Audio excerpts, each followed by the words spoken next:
everyone, this is Anita, and welcome to These Things. We are so glad that we have Lily Liu, the president of Solana Foundation. Hello, Lily. Hi, thanks for having me. Good morning. Good morning. And I believe that we have experienced a wonderful week during Singapore Token 2049, and including the exciting event hosted by Solana, the Breakpoint. And of course, Lily, at the forefront of the driving innovation, has shared a lot of thoughts around the Solana's latest development and the future vision. So I'm so looking forward to have talk with Lily. First thing, let's dive into PayFi. So could you tell us what is PayFi and how does it differ from DeFi? Sure. So DeFi, which kind of started around 2020, AMMs and lend borrow. DeFi, if you think about it, it's really all about trading. When it's all about trading, it means that the core unit of what is actually happening in DeFi, it's all around a trade, which is, to break that down further, it's you're sending in a token, you're getting a token back, right? Now, the thing is, when Bitcoin and blockchain were first introduced, if you actually look at the white paper, it says a peer-to-peer electronic cash system. Yes. It's not about trading, it's not about digital gold, it's actually about commerce and payments. And for a long time, that's what we actually really debated and talked about in the earlier days of this industry. How do we build the billion transaction roadmap? And while Bitcoin itself went the direction of digital gold, the vision around a medium exchange, a global financial rails, global financial system that's also inherently programmable so you can kind of build natively on-chain financial products is something that this industry has really been talking about and theorizing about for many years and hasn't been able to build, right? So PayFi is financial primitives around payments and commerce that actually bring a couple of things. First of all, the ability to engage in commerce to really anyone that has an internet connection. And then the second one is through composability, through programmability, the ability to kind of break down what's previously siloed as payments and savings and then investing and start to make those kind of collapse those down into much closer kind of new financial transactions. So DeFi is buy, sell, and then PayFi is all about send, receive. So that sounds so cool, yeah. And I also have studied a lot about the concept of PayFi debt. Okay. And one of them is that buy now, pay never. So would you like to elaborate it more and how does it work?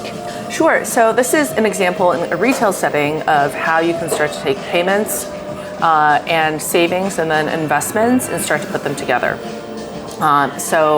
Typically, if you buy something, most people will swipe a card or something, either a credit or debit card, and then some institution in the middle ends up paying the merchant, and then you'll pay that institution back either immediately, right, if it's a debit card, or sometime 30, 60 days later if you're using credit cards. So that's kind of the way it works, which means there's obviously a credit transaction happening in there because there's some time between when the merchant gets their money now and when you pay that institution. And everything, therefore, around the market, around credit, and then the time value of money is being accrued to that institution. Okay, great, that's a financial service. It's obviously valuable for convenience. Now, alternatively, if you could reconstruct this value chain and this payment transaction within a crypto world, how are some ways you could do that? Well, maybe what you could do is, first of all, certainly you could pay with a stable coin, right? Or you could pay the merchant, and there's some institution in the middle, and then myself as the consumer, the drinker of coffee, right, could potentially, instead of just paying the $5, I could take $50, $500, even $5,000 and put it into lend borrow pool, right? So now you started to put payments and then also borrowing and also savings adjacent to one another. And then what I could do is I could take my interest off of my loaned amount and actually have that repay the initial $5 of coffee that I consumed. And if I put $50 of my savings or $5,000 of my savings, it'll change how long and how much it takes for me to actually pay off that $5 coffee. And so that's something where, and you can also stream back interest, right? You can do a microtransaction of $5, and these are the types of things that you can't do anything about, right? Even with kind of the Klarnas, the firms, and other buy now, pay laters of the world, the transaction size, the fluidity, the streaming back of interest, right? The flexibility of all of it is something you really just can't do anywhere else. And it also starts to collapse down the payment for the coffee, the how I'm activating my savings balance, and then also the way that you can just sort of have all these things seamlessly go together. And then also the next question is who's actually going to be financing that transaction? And then the other side of that marketplace, right now we assume it's going to be a credit card company, a bank, or something like that. But it could even be the folks that are paying for that transaction could be another person, P2P type of lending because it's a lending pool, open finance. And then for them, then it becomes an investment product, so to speak, because they would be earning interest from me repaying for that cup of coffee, right? So that's how you start to collapse down pay, and then pay, save, and then also invest on both sides of the marketplace. Yeah, awesome. But is that to say for some developers or some founders want to step into the PayFi session, they need to know a lot like the deep knowledge about the traditional payment. So would that be the barriers that ban them to step into this session? I don't know if it's really a barrier in quite the same way, because what I think crypto proposes is that it's a different set of rails. Now it's got to be complementary to fiat rails because obviously that is the basis for so much economic activity, and has, you could say another way, has the most user adoption, right? Banks and fiat and the current way we run our economy, so that's where users are adopted. Yes. And so you have to kind of partner up with that and pair up with that. Really, I think the most kind of consistent and intellectually consistent way to look at it is to provide a product that users actually want, right? And so I think that therefore where it becomes really important to be integrated with things, the way things work today is to understand on-ramping and off-ramping, what those requirements are. Now, the critique from the blockchain world is always that, wow, that's like, a bundle of duct tape. And it's very inefficient, it's analog, because of course it is. It's been built up over 50, 100 years when the world was much less globalized and all the rest of it, right? And much older, much more antiquated and slower and all those things, kind of payment rails, sure. But then that is what I think crypto is here to do. So there's a couple of different ways to think about how these kind of two different, the older existing and then newer rails can work together. One of them is to say with stablecoin issuance, which is hot in every financial center in the world right now, and people really start to see the potential of that. So I think that's going to be a big part of it, to move money quickly from point A to point B. And then I also think there's potentially an opportunity for there to be more efficient kind of KYC and compliance. And so with that, for example, you could KYC fewer times and have a credential that verifies you've been KYC'd. So for those of us that have done KYC all of the time, the number of times I've scanned my face on my phone, on a computer, number of times I have to show all of my IDs for 5 different platforms. Why can't I just do that once, right? Yeah, so you have talking about like the KYC, the compliance and the regulations. So how does people like to handle with these things, because it's so complicated, Yeah.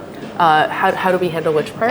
With the compliance and the regulations. Oh, sure. And it is also different from different regions, right? Sure. Oh, I mean, it's wildly different. I think you have to be very patient, and the kind of existing banks and regulators you work with also need to be very patient to figure out sort of how to make these work well together. And every country is very different as well. Every market is very different. It takes a lot of patience, and also a lot of patience, and also a little bit of interest, good faith in one another, and desire to innovate, right? Belief that we do have a shared goal that this might actually be better for existing businesses, certainly better for users, because ultimately this is kind of new financial innovation that should be able to bring new value to users. I think that really should be the standard for technology. Is this technology enabling a better experience for whoever the desired customer is, whoever the desired user is. And I think that's also something that I feel is maybe a little bit different about the culture that we have here within Solana and the culture that I think maybe exists elsewhere in other corners of the blockchain world. It's a lot of technology for technologists and infrastructure for infrastructure builders to build more infrastructure for other infrastructure builders. But I think every time technology really takes off, it's because you might start as a small group of infrastructure builders, but ultimately the desire, the orientation, and the purpose is to serve, is to build something really neat, cool, and useful that can be useful for millions and maybe more, people than that. Yeah. So talking about the technology, so could you tell us what the competitive edge around Solana? Because we know there has emerged a lot of like the fast L1 or like the parallel EVM chains. Sure. So I think that so I got involved in Bitcoin about 10 years ago, and then I started working and of course then Ethereum came along. That was super impressive and just incredible vision, right? And we're all very appreciative for Ethereum. Really look up to Ethereum for the vision, the technology, the culture they built around it, really incredible. The part that I'm still trying to get an answer to right now is how does that architecture and that degree of fragmentation, how can that possibly support a consumer experience that any consumer wants to use? And I still don't feel like I've gotten a satisfactory explanation to that. And if there isn't, then, well, kind of what's the point, And then I think you then get stuck in the situation where you build infrastructure for infrastructure for infrastructure, and that's okay to a certain point, but then you have to kind of go get out of the tunnel that's been built. So that's the part that I'm really hoping there is an answer to, but I haven't heard a very convincing one. And then the other question that I sometimes get is, well, Lily, what is better on Solana than on fill in the blank? And to me, it's a little bit like the question of what can you do on the internet which is better on high-speed internet than on a 56K modem? And actually everything is. So, and it's not just about speed. What it is it's about the ability to provide new products and experiences. So as an example, Netflix, massive company. Netflix 30 years ago was a mail order company. And they're literally mailing DVDs to your house. I used to use that, right? It was great for the time. And then when the internet became broadly available and almost at unlimited speeds for the types of things we want to be doing, then Netflix turned into a content streaming company. It's the same company, but it's also a radically different company in terms of its product. And so really what the infrastructure of the internet enabled was for them to completely change their product as a company and enable entirely new products. And you never would have been able to do that if you said, well, all right, guys, because there's some bandwidth constraints and can't do all that much about that, right? If you want to be using a new application, then you just have to get another 56K modem.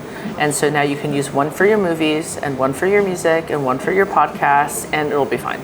And that's just that doesn't work. Yeah, it sounds like we have a huge future around the ecosystem. So how about talking about the communication strategy for the next step of Solana and the Solana ecosystem? The communication strategy? Yes. How do you mean the communication strategy? Yeah, we have experienced that the breakpoint, right? I think it has made a huge success because some of my friends just even comments, I think it's just beyond the exciting of the explore at the main stage. So how does your next step around the breakpoint? Yeah, well, I think in breakpoint we really just said and showed exactly what we think and exactly how we're focused as an ecosystem. And this is way beyond the foundation because the foundation is just one small part of the overall ecosystem. So what we talked about in the opening presentation, the opening keynote, really is, at least how I think about what is occurring in the Solana ecosystem. So Solana is global. The technology was originally built in the United States, but blockchain technology is inherently, it's open source. It's just GitHub repo, and it's global, right? And anyone can access it, anyone can use it, and anyone can use that to build applications that are relevant to them. And so for us, we've never thought about Solana as being an American technology, and it's certainly not a company, because it's not even a company, right? It's just blockchain. And the validators are everywhere in the world. So Solana is global, and it's global at the validator level, developers, users, and clearly when you look at where just users and developers and technologists are located around the world, a huge part of that is here in Asia. So Solana is global, and we've always wanted Solana to feel, for example, Indian in India, right? And to feel Japanese in Japan, and feel American in America, and German in Germany. So it's inherently, it's as global as the internet, but then should also be localized to being infrastructure for things that really matter to the people using it, whatever their needs might be. So that's one. And then another one that we've been talking about a lot is Solana is the network that keeps on getting better. And I just remember from the very beginning how that even itself was a discussion. If blockchains are supposed to support sound money, should the protocol itself actually change? And that's been a point of debate for a long time. And I think that for something like sound money, like digital gold, then there is value in it not changing. But then once that has been secured, Bitcoin is digital gold, and we all love Bitcoin for that. The question is, well, if someone else is going to go build a technology platform for distributed applications, then should that platform be able to sort of evolve over time? And the answer to that is it has to. Of course it has to, yes, right? Because they're serving different purposes. And that was, when Solana was introduced, that was a somewhat radical idea. It sounds weird that it would be considered radical, but it was actually a radical idea that it would be the network that keeps on getting better as hardware improves. And so that is exactly what we were talking about at Breakpoint, which is that there's Fire Dancer, there's client diversity, and that strengthens the network in so many different ways. And also, the part that the numbers that people typically get attached to are TPS numbers, and that's certainly going up as well, right? So the network keeps on getting better. And then we also talk about is that ultimately, I said a couple of times, it's infrastructure for applications.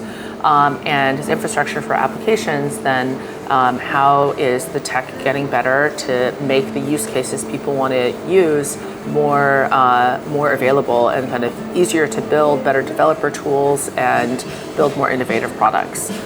So we've done a couple of things there with state compression, token extensions to make NFT minting basically costless, and then on token extensions to make asset issuance on-chain more just easier out of the box. So those are some of the things as well. How do we use this to help enable applications? So that's some of the work of on the core protocol side, the various client development teams, and then also on the kind of protocol adjacent tech side, different ecosystem teams as well to bring some of those technologies to market. And then beyond that, I think really, the on-chain economy is a big part of what crypto can accomplish, and is also in support of all the other verticals that people talk about, right? For example, if you do DePIN, but then there's no on-chain economy around DePIN, either the hardware or the other sides of DePIN, then it's not really DePIN anymore, right? It's like a points program. And so I think that having a robust on-chain economy, not just the DeFi side, but also the PayFi side, is going to be really important, because every economy, if you just look at our kind of traditional economies, there's everything from payment processors to high-frequency trading firms, and so many different players and services and service providers in between and products in between. And so that same range of things, this capability should exist on-chain, even if they're going to be architected slightly differently, even if they will interact with one another slightly differently. So that's really the vision that I think we have for bringing all sorts of kind of financial transactions on-chain and kind of build this on-chain economy. And then lastly, I think that we're so used to in crypto, people saying, I like this coin, I like this chain, so now I'm kind of like a religious ambassador of this coin, and the shorthand we have for that is maximalism. So while I honor the kind of the commitment of that and the passion that people oftentimes feel behind that, I'm not a big fan of maximalism, really, because I think that it can blind one to sort of really finding the best technology for supporting users. So we refer to ourselves as not actually Solana maximalists. We want to welcome the best ideas throughout the ecosystem. And so we actually think of ourselves as being Solana rationalists, as why we work on Solana. Yeah, talking about like building all of the finance on chain or part of that, it is always like you say, could we do something really the crypto natives? So when working with the PayFi project, is that to say it would be more centric? More centric. No, centralizations around that, because we want the decentralization, right, around the blockchain. But working with the finance part is that we need to sacrifice maybe some decentralization around that. Sorry, how do you mean? Because we put the finance on chain, right? Yeah. Yeah, and so is that to say that the builders need to sacrifice some services of data or anything around that? It is not totally decentralized. I guess I still don't understand the question. Yeah. How about I speak in Chinese? Okay. 我们要牺牲一些去中心化的东西嘛，因为它要那个去放链上嘛。对。那是不是它有那种妥协在里边 for developers？ 妥协哪一方面？去中心化的东西，它为什么会妥协去中心化？因为它要那个有一些部分是放在链上嘛，有一些部分在链下嘛。对，那它是不是不是一个 crypto native 的东西？如果是在混合一部分是 on chain， 一部分是 off chain。对。Okay. So I think that. I think not necessarily, I think that with a lot of applications, no matter what, there's going to be a good part of those applications that are still built in Web 2, right? Yeah. Using Web 2 servers to render even UI elements or something like that. So I don't think every application has to have every single API call be to a purely another on-chain API server, right? I think that the elements of Web3 applications that should probably be on-chain are those that relate to an economic aspect. And that is actually one, of course, a very important aspect of an application because it fundamentally sort of addresses its utility and fundamentally addresses how people are going to engage with that application, right? But I don't think that having a mix of on and off-chain elements inherently affects decentralization, right? But then I think that the broader question is, if the original sort of purpose of crypto is to have permissionless networks, and then if you want to have a truly permissionless network, then you need to be maximally decentralized because that's like the whole idea of it, right? It's so decentralized that anyone can exit and enter at any time, and the whole thing just still kind of works, right? Of course, with some threshold considerations. So if that's the case, then I think the question is, now increasingly as more and more people are becoming interested in this space, the reality is that for different applications in different points in time with different kind of needs and constituencies, there's a degree of decentralization and also architectural considerations as well. So I think there are some projects, for example, where they want to have a private validator network because that's actually a feature for the applications they want to build. And they may not want to have everything all of the time on mainnet. They may want to have certain transactions be within a segregated validator set, and then have other parts of their ecosystem transactions be connect with mainnet, right? So a classic example of this is Pith, which is an Oracle provider, and they have a segregated validator set, but then their price feed information is, of course, being sent to mainnet because that's the whole purpose, right, for them to have an Oracle price feed. And so that's something where, is that permissionless? Well, it's kind of both and neither, but that's not always the right way to look at that and to analyze that situation anymore, because really it's adopting the architecture that works for that project to provide what ultimately adds a lot of value to the ecosystem, which is around having price feeds, right? And robust and performant price feeds. Yeah. Cool. So let's echo from the breakpoint. Yeah. We have noticed that there is a video featured around the Singaporeans, the previous Prime Minister Lee Kuan Yew. So that it indicates that you will Solana Foundation pay a lot of attention around the Asia market and how does it work? Yeah, definitely. So Lee Kuan Yew, right, who I think really is one of the great leaders of the last 100 years, and what he has accomplished here in Singapore and the vision he had for that, and really, as he put it, built it from a mudflat into a metropolis, is a great accomplishment, and also actually something that we as Solana take a lot of inspiration from.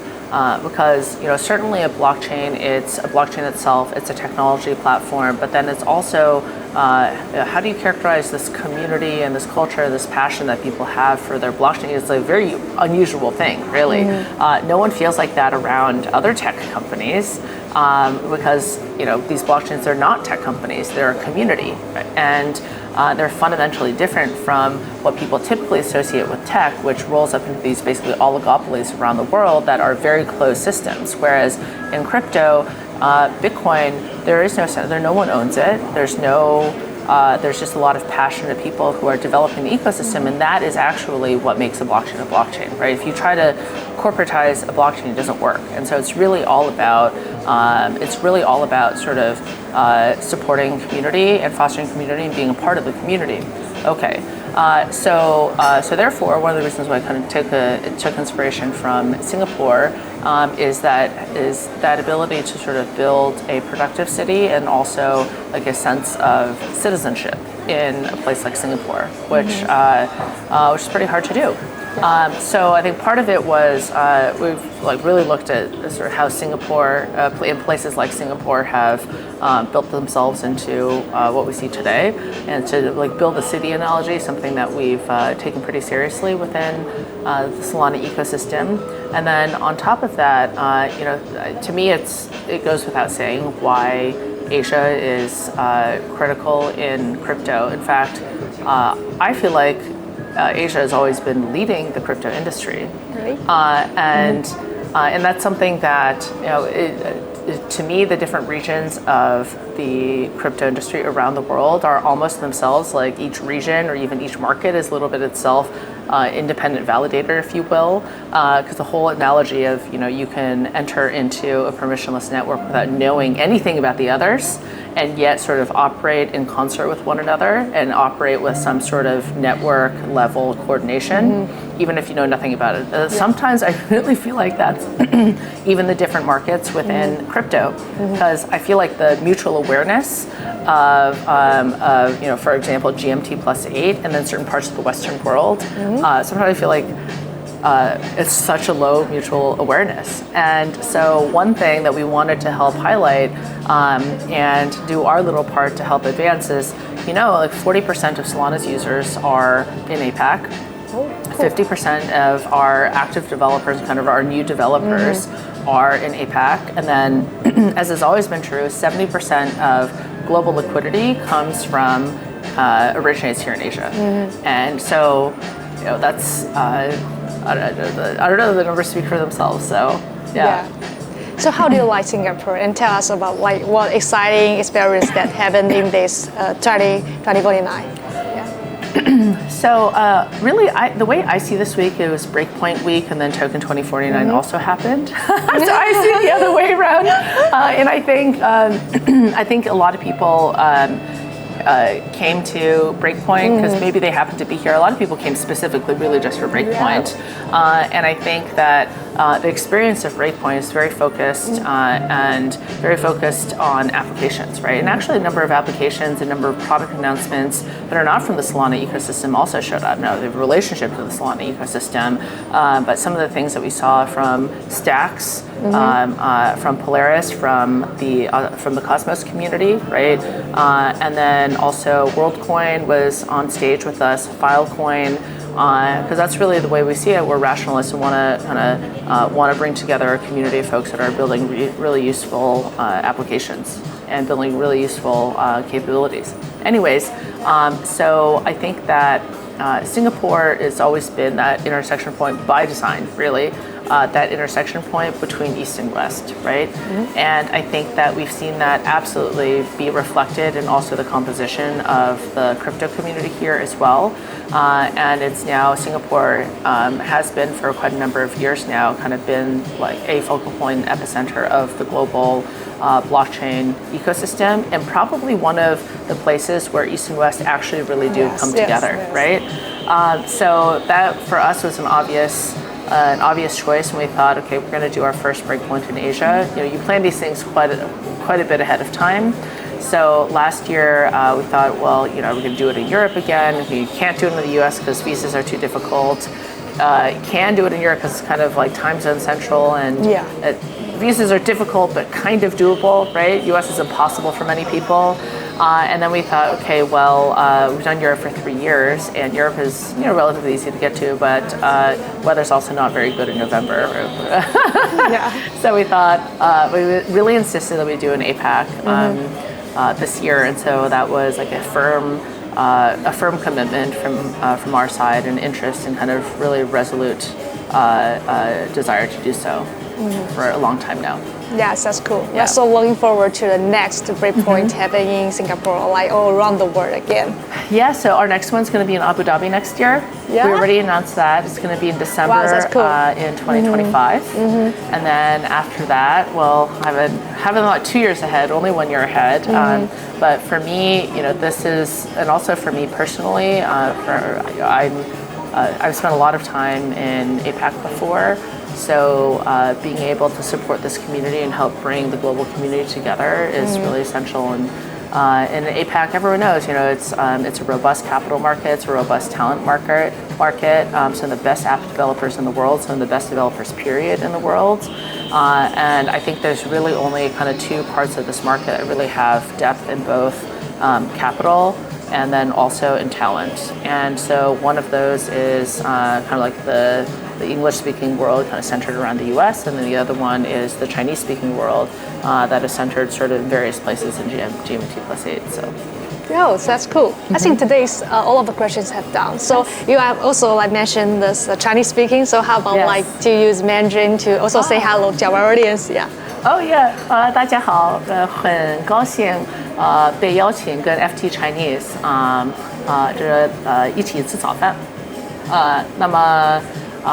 我非常欢迎大家参与和跟我们一起在搭建我们华语区的一个社区。Okay, thank you, Lily. I'm so glad to have a talk with Lily and with the wonderful breakfast. Thank you all. Thank you.